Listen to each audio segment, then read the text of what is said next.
Welcome dear student, welcome to this video. Now as you know we are talking about Darwinism. हम Darwin के organic evolution के बारे में बात कर रहे हैं. ऑर्गेनिक इवोल्यूशन में हमने देखा कि डार्विन जो है इन्होंने सबसे ज़्यादा कंट्रीब्यूशन किया है. हमने डार्विनिज्म का जो वर्क है या डार्विन का क्या कहना है ये हम देख चुके हैं. इसके बाद में अब हमें देखना है कि डार्विन की जो थ्योरी है जिसे हम डार्विनिज्म के नाम से बोलते हैं या जानते हैं. डार्विनिज्म की थ्योरी 5 मेन पोस्टुलेट मतलब उन्होंने 5 बड़े ऐसे फैक्टर्स एक्सप्लेन किए जिसके थ्रू उन्होंने अपने थ्योरी को सपोर्ट किया या बोल सकते हैं कि अपनी थ्योरी को एक्सप्लेन किया है. ठीक है, तो ये 5 स्टेप्स हमें देखने हैं या 5 मेन पोस्टुलेट्स आज देखने हैं. उसके बाद में हमें ये भी देखना है कि डार्विन की थ्योरी में क्या क्या कमियां थी, ड्रॉबैक्स क्या थे, लिमिटेशंस क्या थे. ठीक है, तो यहाँ सबसे पहले हम पोस्टुलेट के बारे में पढ़ रहे हैं. सबसे पहला पोस्टुलेट है ओवर प्रोडक्शन या फिर it is also called as prodigality of nature. जैसे कि आपको पता है कि बहुत सारे ऐसे ऑर्गेनिजम्स होते हैं जो ज़रूरत से ज़्यादा प्रोडक्शन रेट मतलब जिनका रिप्रोडक्टिव रेट बहुत ज़्यादा होता है. रिप्रोडक्शन के दौरान वो कई सारे ऑफस्प्रिंग्स तैयार करते हैं. ये कई सारे ऑफस्प्रिंग्स तैयार करने के पीछे ये थ्योरी है कि अगर ज़रूरत से ज़्यादा प्रोडक्शन किया जाए तो श्योरिटी बढ़ जाती है उस टाइप के लिविंग ऑर्गेनिज्म के सर्वाइवल की. ठीक है, तो यहाँ पे वही कहा है कि produce more number of progeny for perpetuation of the species. ठीक है ना, परपुएशन ऑफ न्यू स्पीशीज या जो भी स्पीशीज है उसका ज़्यादा लंबे समय तक के इस अर्थ के ऊपर प्रेजेंट रहना, इसके लिए उनके नंबर्स जो हैं वो ज़रूरत से ज़्यादा वो प्रोड्यूस करते हैं. यहाँ पे 2 एग्जाम्पल के थ्रू ये एक्सप्लेन करने की कोशिश की है. पहला जो एग्जाम्पल है that is the example of fish. Salmon fish जो है वो एक ही सिंगल सीजन में 28 लाख एग्स जो है वो मतलब रिलीज करती है या एग्स ले करती है. ठीक है, तो एक सिंगल सीजन में 28 लैक्स एग वो क्या बोलेंगे हम उसको ले करते हैं. और ये इतने सारे एग्स ले करने के पीछे यही रीजन है कि ज़रूरत से ज़्यादा अगर एग्स ले किए जाए तो उसमें से कुछ ना कुछ ऐसे एग्स होंगे जो हैच होने के बाद में एक एडल्ट फिश में कन्वर्ट होंगे. क्योंकि जैसे कि आपको पता है कि पानी में कई सारी ऐसी मछलियाँ होती हैं जो बड़ी मछली छोटे मछली को खा जाते हैं. तो इस वजह से उनका नंबर जो है वो स्टेबल रहे या उनकी स्पीशीज इस अर्थ के ऊपर ज़्यादा लंबे समय तक टिकी रहे, प्रेजेंट रहे, इसीलिए जो ओवर प्रोडक्शन है वो ज़रूरी है. उसी तरह से जो दूसरा एग्जाम्पल है, अगर एक सिंगल पेयर ऑफ एलिफेंट की अगर हम बात करें कि एक ऐसा हाथियों का जोड़ा जो अगर 750 साल जिंदा रहता है. वैसे भी जो भी एलिफेंट है इसकी लाइफ बहुत ज़्यादा होती है. ठीक है, और प्लस इसका ब्रीडिंग रेट बहुत स्लो मतलब ये माना जाता है कि एलिफेंट्स जो है वो बहुत ही स्लो ब्रीडर होते हैं. ठीक है, बट उनकी लाइफ बहुत ज़्यादा होती है, इसीलिए वो अपने लाइफ में कई बार जो है वो ऑफस्प्रिंग तैयार कर सकते हैं. तो अगर एक पेयर जो है एलिफेंट का वो अगर 750 ईयर्स तक जिंदा रहते हैं तो और उनका कोई भी ऑफस्प्रिंग अगर मरता नहीं है और वो जनरेशन कंटिन्यू रहती है तो वो इन 750 सालों में जो एलिफेंट है उनका प्रोडक्शन कितना हो जाएगा. यूनिट 10, 100,000, 10,000 लाख 19 लाख तक हो जाएगा. ठीक है, तो इस तरह से जो भी बोल सकते हैं कि जो भी एलिफेंट है इनके भी नंबर्स जो हैं वो बहुत ज़्यादा बढ़ सकते हैं. क्यों? क्योंकि इनका प्रोडक्शन रेट भी ज़्यादा है. Although they are the slow breeders, but इतने सारे एलिफेंट्स या इतने सारे सैल्मन फिश हमें जो है वो दिखाई क्यों नहीं देते? क्योंकि during their developmental time period ये जो भी ऑफस्प्रिंग्स है ये पूरे के पूरे मैच्योरिटी अटेंड करेंगे, एडल्टहुड अटेंड करेंगे. इसकी कोई गारंटी नहीं होती क्योंकि नेचर में कब कौन से समय पे इनकी डेथ हो जाए या इनका शिकार हो जाए ये बताया नहीं जा सकता. इसीलिए जो भी नेचर है इसमें प्रोडक्टिविटी रेट ज़्यादा है. ऐसा किसका कहना है? डार्विन का कहना है. ठीक है, तो जो भी ऑफस्प्रिंग है वो अपने जो भी इंडिविजुअल्स हैं वो अपने ऑफस्प्रिंग ज़रूरत से ज़्यादा तैयार करते हैं ताकि उनका जो अस्तित्व है सर्वाइवल बना रह सके इस अर्थ के ऊपर. देन इसके बाद में सेकेंड स्ट्रगल फॉर एग्जिस्टेंस. अब देखो, ऑल्दो अगर ज़रूरत से ज़्यादा प्रोडक्टिविटी रेट बढ़ रहा है तो जितने ज़्यादा नंबर ऑफ इंडिविजुअल्स एनिमल्स होंगे तो उतना ही ज्यादा उनके बीच में कंपटीशन होगा, स्ट्रगल होगा। क्यों स्ट्रगल होगा? क्योंकि over production leads to struggle. क्यों स्ट्रगल होगा?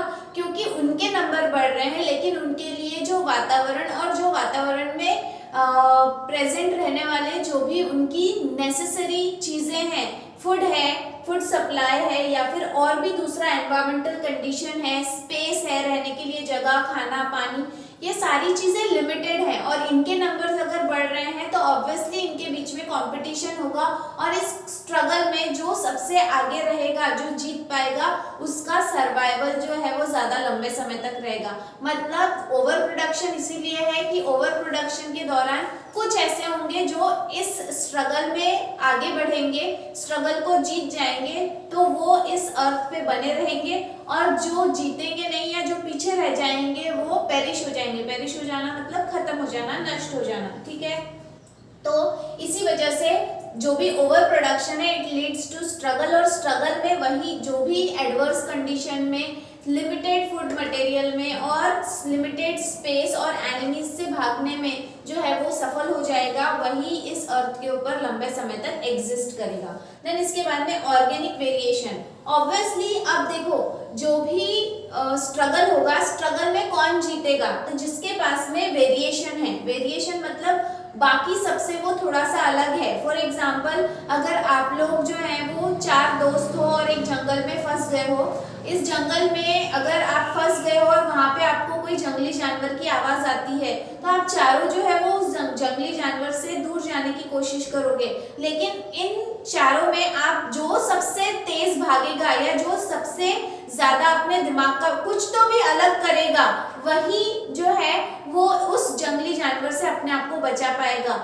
जो अपने अंदर का वेरिएशन या अपने अंदर का डिफरेंस दिखाएगा नहीं, जो सबसे पीछे रह जाएगा, हो सकता है कि वो उस जंगली जानवर का शिकार बन जाए। इसका मतलब क्या है कि जो भी पर्सन या जो भी नया इंडिविजुअल इस अर्थ के ऊपर प्रेजेंट है या ऑफस्प्रिंग के तौर पे तैयार हो रहा है, रिप्रोड्यूस हो रहा है, उसमें अगर किसी भी प्रकार का वेरिएशन है तो वो इस स्ट्रगल में अपने आप को हमेशा आगे रखेगा और अपना अस्तित्व इस अर्थ पे बचाए रखेगा। तो यहाँ पे वही कहा है कि ऑर्गेनिक वेरिएशन जिसमें रहेगा वही सरवाइव करेगा। ऑर्गेनिक वेरिएशन में वेरिएशन का मतलब क्या होता है? तो वेरिएशन में सारे प्रकार के डिफरेंसेस आ गए। मॉर्फोलॉजिकल मतलब आपकी शारीरिक बनावट, फिजियोलॉजिकल मतलब आपकी फिजिक, ठीक है, न्यूट्रिशन आपके खान पान का तरीका, हैबिट आपकी हैबिट्स, बिहेवियर या बिहेवियरल पैटर्न, ये सभी जो है ये कहीं ना कहीं वेरिएशन, जैसे कि हमें पता है कि हर एक इंडिविजुअल एक दूसरे से अलग है। क्यों? क्योंकि उनके अंदर आपको ये सारी तरह की वेरिएशन या इनमें से कुछ प्रकार के वेरिएशन जो है वो नोटिस करने मिलते हैं, ठीक है। देन इसके बाद में variations are raw material for evolution. Darwin का कहना यह है कि वेरिएशन ही है जिसकी वजह से इवोल्यूशन जो है वो कैरी आउट होता है। देन इसके बाद में नेक्स्ट इज नेचुरल सिलेक्शन। अब ऑब्वियसली आपके बीच में स्ट्रगल हो रहा है, आपके अंदर डिफरेंस है, लेकिन कौन से डिफरेंस को नेचर सिलेक्ट करेगी? डार्विन का कहना यह है कि इवोल्यूशन में जो भी पीढ़ी या जो भी कैरेक्टर्स आगे जाएंगे इसका सिर्फ और सिर्फ डिसीजन नेचर लेता है, ठीक है। तो नेचर के हिसाब से जो अपने आप को बेटर अडेप्ट करेगा, अपने अंदर बेहतरीन तरीके से बदलाव लाएगा, जो उस नेचर में, उस वातावरण में अपने आप को फिट रख सके या उसमें एडजस्ट हो सके वो, या फिर जिसके पास में फेवरेबल वेरिएशन है, जो भी वातावरण है उसके हिसाब से अगर आपके अंदर उस प्रकार के वेरिएशन है जो उस वातावरण में सूट करते हैं, उस वातावरण को सुटेबल है, अगर इस तरह के वेरिएशन आपके पास में है तो उसे नेचर सिलेक्ट करता है। मतलब you should be better adapted, you should have favourable variation. जिसके पास में फेवरेबल नहीं, अनफेवरेबल वेरिएशन होते हैं उसे नेचर सिलेक्ट नहीं करता, और उस एक समय ऐसा आता है कि उस तरह की प्रजाति या वो इंडिविजुअल धरती पर से पूरी तरह से नष्ट हो जाता है, पेरिश हो जाता है, ठीक है। देन इसी टर्म को, नेचुरल सिलेक्शन को, एच स्पेंकर ने सर्वाइवल ऑफ द फिटेस्ट कहा है। सर्वाइवल ऑफ द फिटेस्ट का मतलब होता है कि वही सरवाइव करेगा जो उस वातावरण में उस जगह पे अपने आप को बेटर अडेप्ट करेगा, बेटर सूट करेगा, फिट करेगा, उसी का ही सर्वाइवल होगा, वही अपनी लाइफ को आगे बढ़ा सकता है। ठीक है। देन लास्ट पॉइंट है origin of new species. New species का कैसे ओरिजिन हुआ या स्पेसिएशन उसे कहा गया है। तो फेवरेबल वेरिएशन, नेचर में जिस प्रकार के फेवरेबल वेरिएशन रहेंगे वो फेवरेबल वेरिएशन जो है वो एक बार नहीं हर बार generation to generation carry forward होंगे और उसकी वजह से जो नई जनरेशन बनेगी वो उस वातावरण में बेटर अडेप्टेड अपने आप को बहुत अच्छी तरीके से ढाल लेगी और उस वजह से जो भी एनवायरनमेंट है उसमें वो पूरी तरह से फिट हो जाएगा और उसका सर्वाइवल जो है या उस प्रकार की प्रजाति आपको इस धरती पे ज्यादा से ज्यादा देखने मिलेगी। ठीक है। Few new modification gradually becomes fix, मतलब और फिर धीरे धीरे वो जो चेंज है या वो जो एडेप्टेशन है वो वहीं पे सीमित नहीं रह जाएगा, ग्रेजुअली धीरे धीरे उसमें और मॉडिफिकेशन होते जाएगा और मॉडिफिकेशन होने के साथ साथ एक नया स्पीशीज या नए चेंजेस भी आपको देखने मिलेंगे और फाइनली वो चेंजेस जो है फिर नेचर में फिक्स होने के बाद में न्यू स्पीशीज फॉर्म होगी, ऐसा कहना है डार्विन का। All of these points are supporting the theory of Darwin, जिसका कहना यह है कि सबसे पहले ओवर प्रोडक्शन होता है, ओवर प्रोडक्शन इसीलिए to make sure the survival of the organism. अगर ओवर प्रोडक्शन होगा तो उनके बीच में कंपटीशन होगा, कंपटीशन मतलब स्ट्रगल, स्ट्रगल में वही जीतेगा जिसके अंदर वेरिएशन है, मतलब ऑर्गेनिक इवोल्यूशन या ऑर्गेनिक वेरिएशन। उसके बाद में जिसके पास में ऑर्गेनिक वेरिएशन है वो नेचर द्वारा सिलेक्ट किया जाएगा और जो नेचर द्वारा सिलेक्ट किया गया है वो उस कैरेक्टर को हर जनरेशन में कैरी फॉरवर्ड करेगा। एक तरह से ऐसे करते करते एक समय ऐसा आएगा कि फाइनली एक न्यू स्पीशीज फॉर्म होगी। All of these points are explaining the theory of Darwinism, जिसे नेचुरल सिलेक्शन के थ्रू उन्होंने एक्सप्लेन किया है ना। देखो यहाँ पे इस थ्योरी के क्या क्या एविडेंस, सबूत क्या क्या है। सबसे पहले लॉन्ग नेक ऑफ जिराफ, जैसे कि आपको पता है कि जिराफ की जो गर्दन है वो बहुत लंबी होती है, तो डार्विन का कहना यह है कि पहले इस जानवर की जो गर्दन है वो इतनी लंबी नहीं हुआ करती होगी, लेकिन धीरे धीरे जब जो भी नीचे के घास वगैरह या बाकी जानवर जब नीचे का सारा ग्रीन लीव्स और सारे प्लांट्स खा जाते हैं तो ऐसे समय में अगर आपको आपका जो ईटिंग हैबिट है उसके मुताबिक, आपका जो नीड है उसके मुताबिक अगर आपको आपका खाना जो है वो ज़्यादा चाहिए तो ऐसे समय में धीरे धीरे धीरे धीरे करके जो है वो जिराफ की नेक इतनी लंबी हो गई है कि वो बाकी सारे जानवरों से ज़्यादा लंबा है, जिसकी वजह से वो टॉल ट्रीज के ऊपर के ग्रीन लीव्स खा सकता है। ठीक है। तो इस थ्योरी के थ्रू ये मानना है कि जो भी ऐसा जिराफ, यंग जिराफ जो लंबे गर्दन के साथ में पैदा होगा और वो सूखे में भी, सूखे एरिया मतलब हीट एरिया में या जहाँ पे ज़्यादा ग्रीन नहीं होते, बड़े बड़े पेड़ होते हैं, वहाँ पे भी वो अपने आप को सर्वाइव कर सकता है, जिंदा रख सकता है। दूसरा एविडेंस है black coloured paper moth. Black coloured paper moth जो है ये अगेन नेचुरल सिलेक्शन का ये एग्जाम्पल है। ये ब्रिटेन का एग्जाम्पल है जहाँ पे दो प्रकार के मॉथ हुआ करते थे। मॉथ मतलब तितली जैसे दिखने वाले कीड़े। तो एक जो है वो सीमेंट कलर का या ग्रे कलर का हुआ करता था और एक ब्लैक कलर का। जो ग्रे कलर के हुए करते थे वो जब इंडस्ट्रीज तैयार नहीं हुई थी तब उनकी तादाद बहुत ज़्यादा थी। क्यों? क्योंकि वो जो भी पेड़ के ऊपर बैठे रहते थे फॉर द रेस्ट, दिन भर वो रेस्ट करते थे और रात में वो एक्टिविटी करते थे। तो दिन में जब वो रेस्ट करने के लिए पेड़ों के तनों के ऊपर बैठा करते थे, इंडस्ट्री न होने की वजह से उन पेड़ों के ऊपर लाइकेन ग्रो होती थी और लाइकेन और मॉथ का कलर जो है वो बहुत ज़्यादा मैच होता था ग्रे कलर के, जिसकी वजह से कोई भी पक्षी उन ग्रे कलर के मॉथ्स को खा नहीं पाता था क्योंकि वो उसको आइडेंटिफाई नहीं कर पाता था। वहीं उसकी जगह अगर ब्लैक कलर के पेपर मॉथ बैठा करते थे तो वो आसानी से नजर आ जाते थे बर्ड्स के और उनकी तादाद लगातार कम होने लगी। लेकिन एक समय ऐसा आया कि जब इंडस्ट्रीज वहाँ पे स्टैब्लिश हो गई और इंडस्ट्रीज का जो काला धुआं था वो उन पेड़ों के ऊपर जाके बैठने लगा।